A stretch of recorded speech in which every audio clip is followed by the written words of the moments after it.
আসসালামু আলাইকুম এভরিওয়ান। আজকে আমরা চিকেন আর পাউরুটি দিয়ে ডোনাট বানাবো। তার জন্য চিকেনগুলো ছোট ছোট পিস করে কেটে নিয়েছি।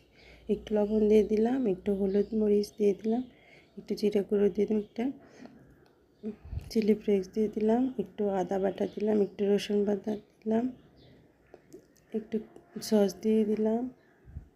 এখন ভালো করে মাখিয়ে নিব। ভালো করে মেখে নিচ্ছি। এখন রেখে দেবো 10 মিনিট রেস্টে। এখন পাউরুটিগুলো নিলাম। এখন পাউরুটিগুলো পিস পিস করে কাটবো। পিস পিস করে কাটতে হবে ভালো করে। পাউরুটিগুলো পিস পিস করে কেটে এখন ব্লেন্ডারে জাগে দিয়ে দিব। ব্লেন্ডারে জাগে দিয়ে আমরা এগুলোকে ব্লেন্ড করে নেব। এখন ব্লেন্ড করা শেষ। এখন পাউরুটিগুলো ব্লেন্ড করা শেষ, দেখতেই পাচ্ছেন পাউরুটিগুলো ব্লেন্ড হয়ে গেছে। এখন আমরা চিকেনগুলো ব্লেন্ডারে দিয়ে দেব। চিকেনগুলো আমরা ব্লেন্ডারে জাগে দিয়ে দিচ্ছি। চিকেনগুলো ব্লেন্ডারে জাগে দেওয়া শেষ হয়ে গেলে আমরা এগুলোকে ব্লেন্ড করে নেব।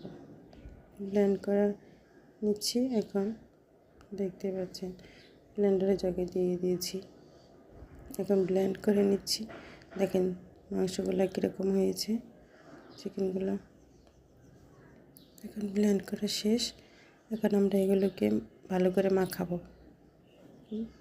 ভালো করে মেখে নিব।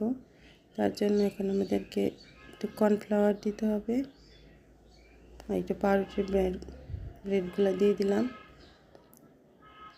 দিয়ে এখন এগুলোকে ভালো করে মাখতে হবে। ভালো করে মাখিয়ে নিচ্ছি। ভালো করে মাখা শেষ। এখন এগুলোকে বানিয়ে নেব। বানিয়ে নিলাম এভাবে গোল করে করে, এভাবে দিয়ে এগুলো বানিয়ে নিচ্ছি। বানিয়ে নিয়ে সবগুলো বানানো শেষ করে এখন এগুলো আমরা এখন একটা ডিম ফাটিয়ে এখন চুলায় কড়াই দিয়ে দেব। তেল দিয়ে দিলাম।